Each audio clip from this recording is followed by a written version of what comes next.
Hello my dear students, good morning. Welcome once again to my channel. देखिए, आज का जो टॉपिक है वो है refraction through a glass slab. देखो, मेरे सामने एक ग्लास स्लैब है, ठीक है, और इस ग्लास स्लैब में ये रिफ्रैक्शन मींस लाइट अगर मैं किसी भी साइड से अगर देता हूं तो लाइट का बेंडिंग, दैट इज रेज का बेंडिंग किस तरह से होता है वो अपने को देखना है।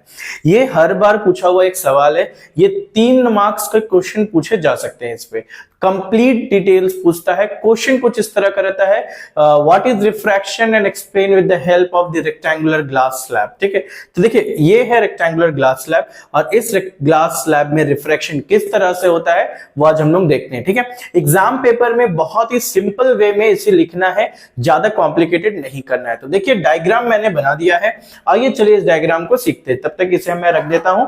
ठीक है, चलिए देखिए, ये एक रेक्टेंगुलर ग्लास स्लैब है, A B C D। ठीक है, इट्स अ ग्लास स्लैब। अब देखिए, आपको पता है ये एयर है, ओके, ये हमारा ग्लास है और ये अगेन हमारा क्या पार्ट हो गया, एयर मीडियम हो गया। ठीक है, तो लाइट रे कहां से आ रहा है, एयर मीडियम से आ रहा है, फिर ग्लास में घुस रहा है, फिर ग्लास से रे कहां निकल जा रहा है, एयर में निकल जा रहा है। ठीक है, तो वैसे तो हम लोगों ने क्या पढ़ा है, रेक्टिलिनियर प्रोपगेशन ऑफ लाइट क्या है कि light always travel in a straight line. ठीक है, बट रिफ्रैक्शन एक ऐसा फेनोमेनन है लाइट का जिस पाथ को वो बेंड करवा देता है। तो यहां पे है, देखिए ये सोर्स से लाइट आ रहा है, लाइट रे आ रहा है, जिसे हम कहेंगे इंसिडेंट रे, जिसे हम कहते हैं इंसिडेंट रे। ठीक है, देखिए ये जो पॉइंट है हमारा, इस पॉइंट को बोलते हैं पॉइंट ऑफ इंसिडेंस। इसे हम क्या बोलते हैं, पॉइंट ऑफ इंसिडेंस। क्लियर है? तो रे जिस तरह से एयर से ग्लास में बेंड, ग्लास की तरफ घुस रहा है, तो रे को एक्चुअली सीधा पास हो जाना चाहिए था। देख रहे हो, रे को सीधा इस तरह से क्रॉस होना चाहिए था, बट वो सीधा नहीं जाके क्या कर दिया, वो बेंड हो गया। क्या हो गया, देखो बेंड हो गया। आपको ये रास्ता दिख रहा है ना, this point P and this is Q, PQ दिख रहा है ना, तो वो क्या हो गया, PQ पे बेंड हो गया। तब देखो ये कैसे हुआ है। ठीक है, एयर हमारा एक रेयरर मीडियम है, ठीक है, ग्लास हमारा एक डेंसर मीडियम है। और रेयरर और डेंसर मीडियम को समझिए क्या होता है, वैसा मीडियम जिसके मॉलिक्यूल्स डेंसिटी बहुत कम हो, ठीक है, उसे हम रेयरर बोलते हैं। और वैसे पार्टिकल जिसका मॉलिक्यूल डेंसिटी बहुत ज्यादा, उसे हम लोग डेंसर बोलते हैं। तो ये हो गया रेयरर मीडियम तो डेंसर मीडियम। तो पहला पॉइंट अपने को क्या मिल रहा है डायग्राम के अकॉर्डिंग, व्हेन रे comes from rarer medium to denser medium। ठीक है, पर इस पॉइंट में आपको क्या दिख रहा है, देखिए तो जब लाइट आपका रेयर मीडियम से डेंसर मीडियम की तरफ आ रहा है, तो जो रे है, जो हमारा इंसिडेंट रे है, वो किसके तरफ बेंड हो जा रहा है, वो बेंड हो जा रहा है नॉर्मल की तरफ। दिख रहा है ना, and when it bends towards the normal. ठीक है, it bends towards the normal।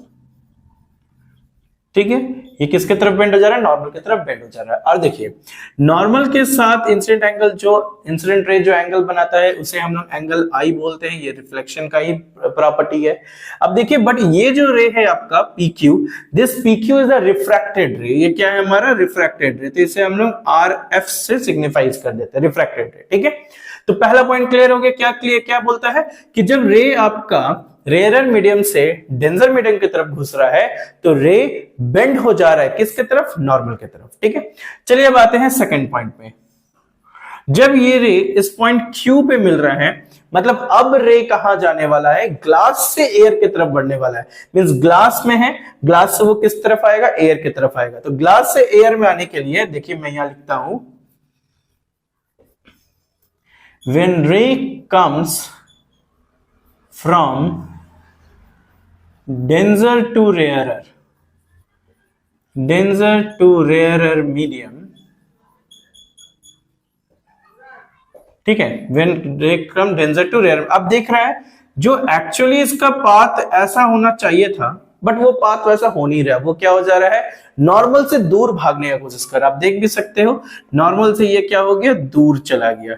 ठीक है, इसे हम लोग एंगल ई बोलते हैं। वो एंगल क्या हो गया, नॉर्मल से दूर चला गया। क्या हो गया, इट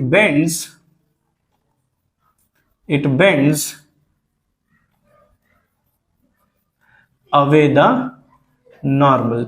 दिख रहा है कि it's bends away the normal, normal से दूर चला गया है, ठीक है। और यहाँ पे सबसे पहला इस कंडीशन पर अगर आप देखते हो कि जो एंगल आई है that is greater than angle R F.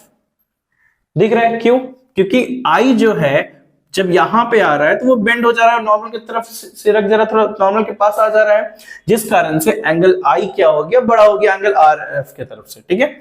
But जैसे ही आप डेंजर से रेयर की तरफ देखोगे तो ये एंगल भी आपका क्या कहलाएगा, एंगल आर एफ, ठीक है। इस कंडीशन में क्या आ जाएगा, angle R F is smaller than angle E, ठीक है, क्लियर है। एंगल आर एफ जो है मींस दिस रिफ्लेक्टेड एंगल जो है इमर्जेंट एंगल से छोटा है।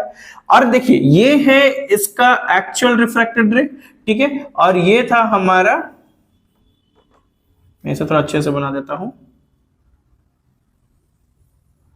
ठीक है, ये था हमारा इमर्जेंट रे, ठीक है, ये है हमारा इमर्जेंट रे और ये है हमारा ओरिजिनल इंसिडेंट रे, ये हमेशा आपस में पैरेलल रहता है। अब देखो इनके बीच में एक परपेंडिकुलर डिस्टेंस होता है, ठीक है, जो perpendicular distance between the incident ray and the original incident ray and the emergent ray is known as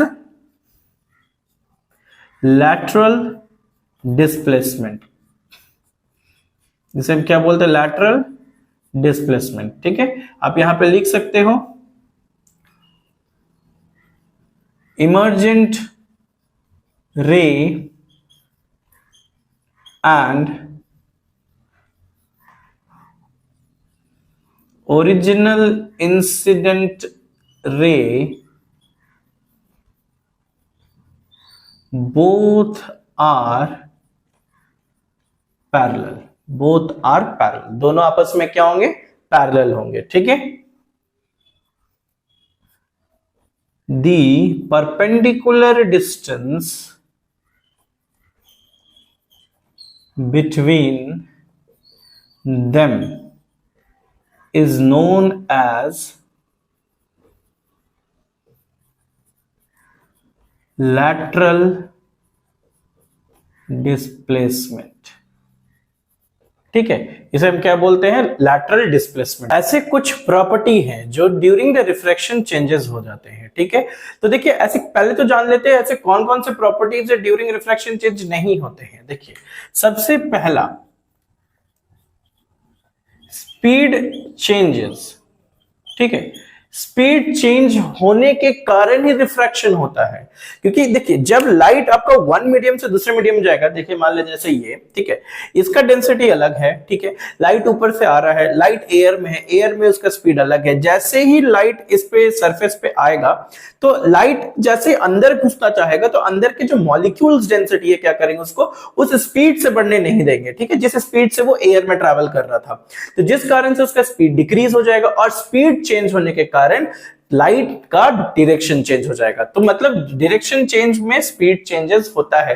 तो बताओ व्हाइट लाइट इसमें आया, अंदर गया, निकला भी व्हाइट लाइट ही निकला, तो इसका फ्रीक्वेंसी में चेंजेस हुआ क्या? नहीं, फ्रीक्वेंसी में कोई चेंजेस नहीं होगा। तो मतलब frequency does not change, frequency does not change. Okay, अब फ्रीक्वेंसी चेंज नहीं हो रहा है, साथ ही साथ आपका क्या चेंज होता है, वेवलेंथ चेंज होता है।